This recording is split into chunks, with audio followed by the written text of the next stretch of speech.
Udah sarapan? Belum. Oh, belum? Udah sarapan dulu lah. Oke. Sebelum kita mulai pembelajaran hari ini, mari kita buka dengan bacaan basmalah. Bismillahirrahmanirrahim. Saya absen dulu ya.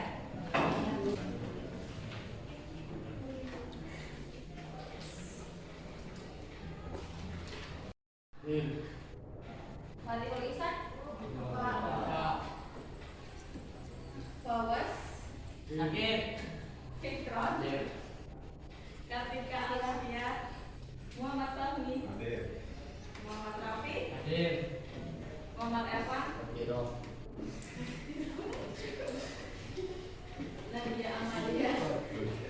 Nadia Novelia? Nur Aisyah Fira? Ubaila Sasi?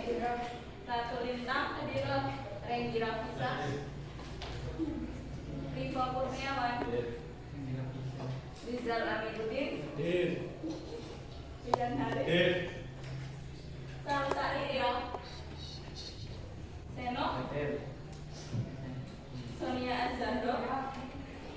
Cynthia Ramadina? Sri Lestari? Yulia Pertiwi? Zahra Aulia? Berarti yang nggak berangkat Fatihul Ihsan ya?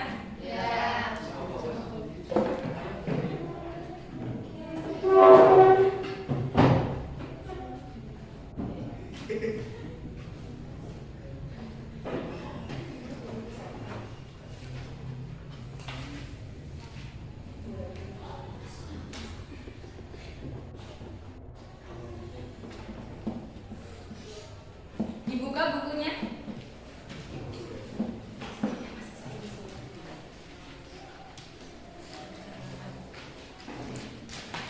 Sudah dibuka? Pada pertemuan sebelumnya kita sudah membahas mengenai sel-sel darah. Betul? Sel-sel darah ada apa aja ya? Sel darah merah atau eritrosit. Kemudian sel darah putih atau leukosit. Terus ada apa lagi? Keping darah atau trombosit. Masih ingat ya? Hari ini kita akan melanjutkan materi kita, yaitu mengenai golongan darah. Nah, tujuan pembelajaran kita hari ini diharapkan setelah mempelajari ini kalian mengetahui pembagian sistem penggolongan darah dan juga mengetahui prosedur transfusi darah. Oke, sebelumnya kalian pernah nggak lihat orang donor darah? Terus kalian udah tahu belum golongan darah kalian apa? Belum? Satu pun? Ya. Udah? Kalau saya golongan darahnya O. Kalau Nadine? AB+. Yang lain? Nggak tahu, belum pernah cek? Orang tuanya tahu nggak golongan darah orang tuanya? Gak pernah tanya juga bu, gitu. Gak peduli juga golongan darahnya apa gitu. Oke, tadi Nadine AB, saya O. Terus kenapa ya saya sama Nadine kok golongan darahnya bisa beda? Padahal darah itu kalau dilihat sama-sama merah. Iya. Tapi kenapa beda?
kita kemudian akan membaca antigen di sel darah kita ini. Jika antibodi kita menemukan sel darah yang sifatnya berbeda dengan sel darah asli kita, maka antibodi kita akan menganggap darah tersebut sebagai objek yang membahayakan tubuh dan akan melawannya. Reaksi perlawanan ini akan menimbulkan penggumpalan darah dan dapat mengakibatkan kematian.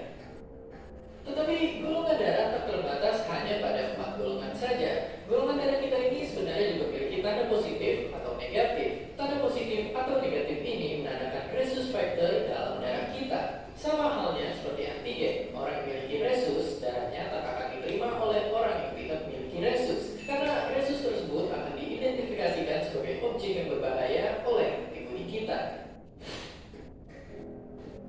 Jadi semoga video ini membuat kita semakin memahami sistem penggolongan darah kita, sehingga tidak lagi mengira bahwa golongan darah ada hubungannya dengan nilai ujian kita. Tapi justru sesungguhnya malah membuat kita sadar masih banyak orang di luar sana yang membutuhkan sumbangan darah dari kita. Dan seperti biasa, terima kasih. Jadi udah tahu kenapa darahnya berbeda, golongan darahnya saya sama Nadine berbeda? Udah tahu?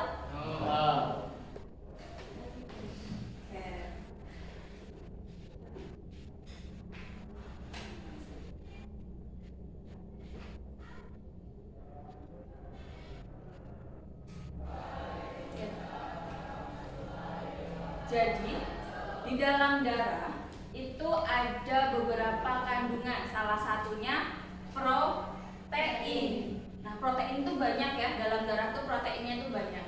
Ya, protein asing itu dinamakan antigen. Nah, protein yang tidak sesuai tubuh akan menyerang dengan cara aglutinasi. Nah, zat penolak disebut aglutinin atau antibodi di dalam plasma darah. Oke, tadi pada tahun berapa tuh? 1900 seorang ahli patologi menemukan perbedaan agglutinogen dan agglutinin yang terkandung dalam darah manusia, sehingga dikemukakan sistem darah ABO yang membedakan darah menjadi 4 golongan. Itu sebabnya kenapa setiap orang memiliki golongan darah yang berbeda, dikarenakan ini setiap orang itu memiliki agglutinogen dan agglutinin yang berbeda. Paham? Sekarang kita lanjut pembagian golongan darah. Nah, pembagian golongan darah itu ada 4. Yang pertama ada golongan darah A. Nah, golongan darah A itu mengandung agglutinogen A dan plasma darahnya mengandung agglutinin beta atau anti B.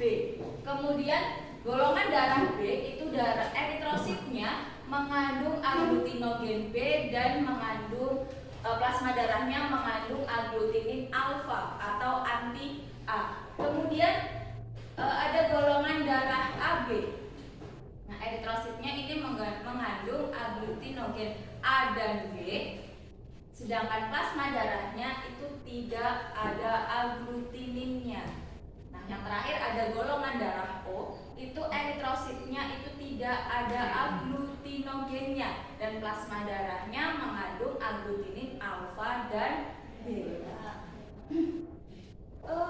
Golongan darah itu sangat penting ya untuk kita ketahui, apalagi bagi orang yang melakukan transfusi darah. Pernah dengar transfusi darah? Apa itu transfusi darah? Donor darah? Apa? Cuci darah? Masukin darah ke tubuh orang. Masukin darah ke tubuh orang. Ya. Ada lagi mungkin yang lain? Makan darah. Makan darah. Haram ya? Haram. Oke. Ada yang tahu? Kekurangan darah. Oke, jadi transfusi darah itu dilakukan pada orang yang kekurangan darah. Nah, transfusi sendiri itu artinya transfer, betul. Jadi seseorang mentransferkan darahnya ke orang lain. Tuh. Nah, itu namanya transfusi darah.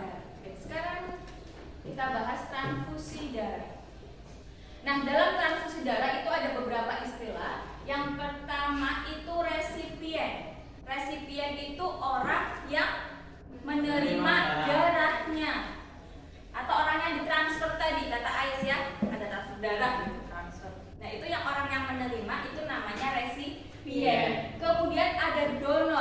Donor itu orang yang memberikan darahnya, itu namanya donor.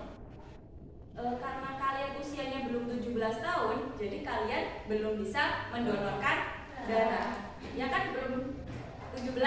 Belum. Jadi sebenarnya manfaat golongan darah itu apa? Manfaat donor darah itu apa sih? Ada yang tahu? Manfaat donor darah? Kenapa kok kita mendonorkan darah? Sebenarnya kan berarti darah kita berkurang. Ya? Apa enggak? Berkurang enggak? Enggak. Kenapa?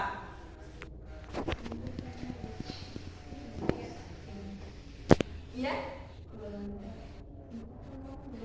Oke, jadi walaupun kita mendonorkan darah, darah di dalam tubuh kita tidak berkurang karena darah di tubuh kita itu akan bereproduksi terus ya. Dari awal itu eritrosit, itu dia masanya berapa, dia akan bereproduksi kembali gitu kan. Jadi jangan takut darah kita habis kalau didonorkan.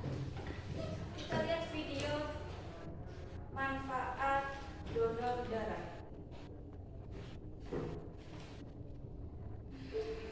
Halo semuanya, selamat datang di video baru oleh Neuron. Sebelum kita mulai, apakah kalian tahu bahwa kami juga mempunyai channel YouTube? Oke, sekarang kita masuk ke topik kali ini. Apakah kalian pernah mendonorkan darah untuk teman, keluarga, maupun saat kalian tidak sengaja melewati acara donor darah sekalipun? Mendonorkan darah dianggap sebagai suatu kegiatan yang baik. Selain menolong mereka yang membutuhkan, banyak yang berkata bahwa donor darah pun mempunyai manfaat bagi tubuh kita. Tapi, apakah itu benar?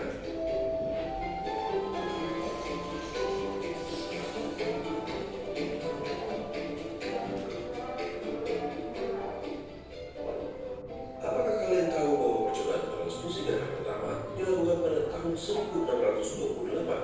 Namun, baru hampir 40 tahun kemudian pada tahun 1665, transfusi darah pertama berhasil dilakukan. Dan lucunya, transfusi tersebut bahkan bukan di antara dua manusia, namun di antara dua anjing. Pada tahun 1818, transfusi darah antara manusia baru berhasil dilakukan.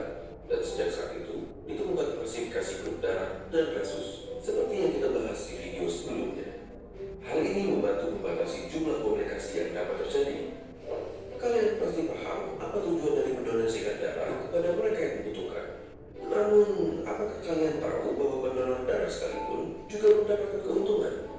Misalnya, seperti kesehatan emosional yang menurut Mental Health Foundation dapat mengurangi stres dan menyingkirkan perasaan yang negatif.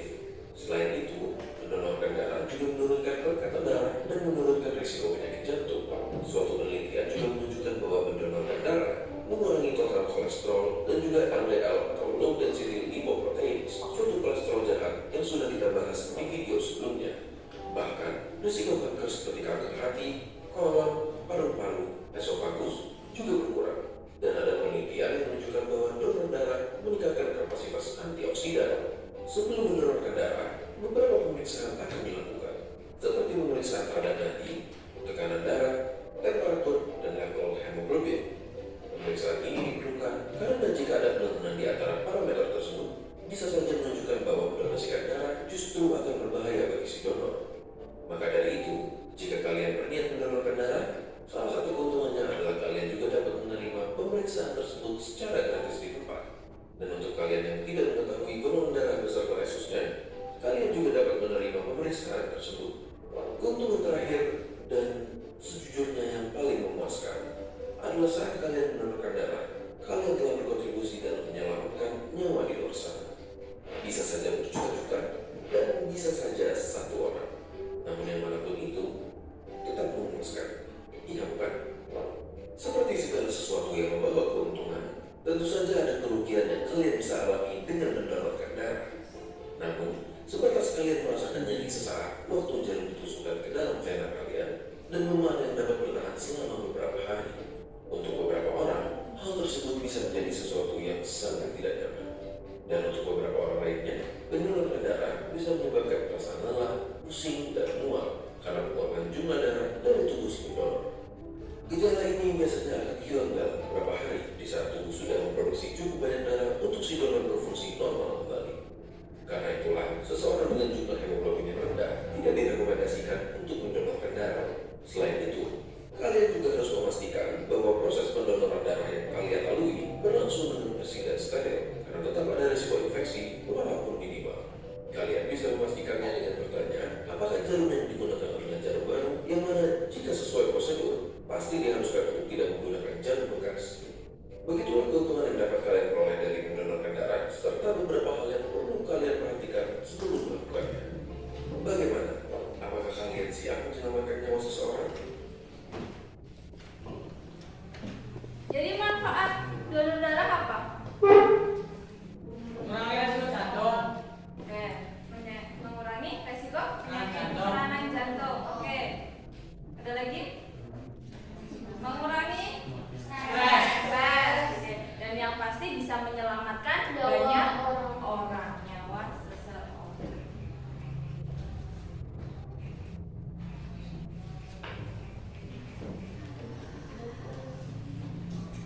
Jadi kalau memang memenuhi syarat, jangan takut untuk mendonorkan darah. Ingat ya, kalau memenuhi syarat. Oke. Golongan darah, kita lanjutkan. Golongan darah O itu disebut donor universal dan golongan darah AB disebut resipien universal. Kenapa? Oke, coba kita lihat tabelnya. Nah, ini untuk pendonornya, ini untuk resipien. Resipien apa tadi? Orang Orang yang menerima donor. Oke. Jadi gini, resipien dengan golongan darah A itu hanya bisa menerima donor dari golongan darah A dan juga golongan darah O. Oke. Kemudian resipien dengan golongan darah B hanya bisa menerima donor dari golongan darah B dan juga O. Nah, untuk resipien golongan darah AB ternyata bisa menerima semua donor dari berbagai golongan darah. Bisa A, bisa B, bisa AB, dan bisa O. Ini mengapa golongan darah AB itu disebut resipien Universal. karena dia bisa menerima semua golongan darah. Nah, kemudian resipien dengan golongan darah O itu hanya bisa menerima donor dari golongan darah O, hanya bisa O. Lihat nih, ya kan? Nah, ini golongan darah O ini artinya dia bisa mendonorkan ke semua golongan darah, ya kan? Nah, ini mengapa golongan darah O disebut dengan donor universal, karena dia bisa mendonorkan ke semua golongan darah. Ini teorinya, tapi prakteknya ini sangat jarang terjadi karena adanya kemungkinan ketidakcocokan. Kalau misal tidak cocok, nanti akan terjadi penggumpalan darah. Penggumpalan darah ini itu bisa menyebabkan kematian. Sampai sini ada yang ditanyakan? Ada yang ditanyakan? Nggak ada? Cukup? Kalau sudah, saya akan membagi kalian dalam beberapa kelompok. Oke, sudah menerima LKPD semua? Sudah. Sekarang dilihat LKPD-nya. Di situ ada kelompok, anggota kelompok dan kelas. Silakan diisi dulu. Nah, tugasnya kalian cari informasi mengenai prosedur transfusi darah. Informasinya bisa dicari, bisa lewat buku, bisa lewat artikel online, atau bisa lewat YouTube. Nah, jawabannya atau hasilnya bisa dituliskan di bagian ini, bawahnya jawaban. Oke? Oke, Bu. Ada yang ditanyakan? Ya. Kalau nggak ada, silakan dikerjakan.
membacakan salah satu kelompok? Ini Bu. Oke, Rizal, kelompoknya Rizal.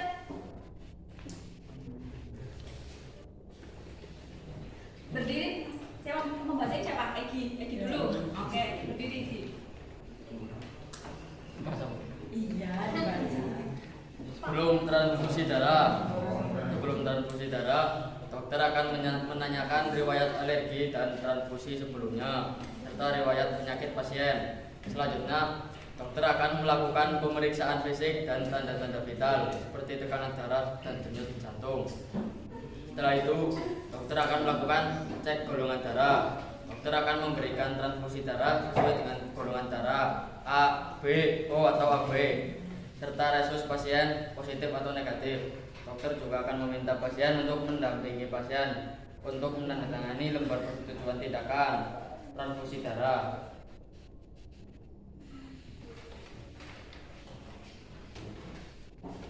Prosedur transfusi darah. Waktu yang diperlukan untuk transfusi darah dapat berbeda-beda, tergantung pada kondisi pasien dan jumlah darah yang hilang. Secara umum, proses transfusi darah dapat berlangsung selama 1-4 jam atau bisa lebih cepat. Tahap-tahap yang dilakukan oleh dokter pada proses transfusi darah antara lain: 1. Meminta pasien untuk berbaring di tempat tidur. 2. Memasang infus di lengan pasien dan menghubungkan selang infusnya dengan kantung darah. 3. Menemani dan memantau pasien selama 15-30 menit pertama transfusi untuk memastikan pasien tidak mengalami reaksi alergi. Selama proses transfusi berlangsung, dokter akan memeriksa kondisi pasien secara berkala, termasuk memantau suhu tubuh, tekanan darah, dan detak jantung. Setelah transfusi darah, usai transfusi darah, dokter akan melepaskan selang yang sebelumnya dimasukkan ke pembuluh darah di lengan. Dengan tempat dimasuknya jarum mungkin akan terasa nyeri dan tampak memar. Namun, keluhan tersebut umumnya hilang dengan sendirinya dalam beberapa hari. Oke, tepuk tangan dong buat kelompoknya.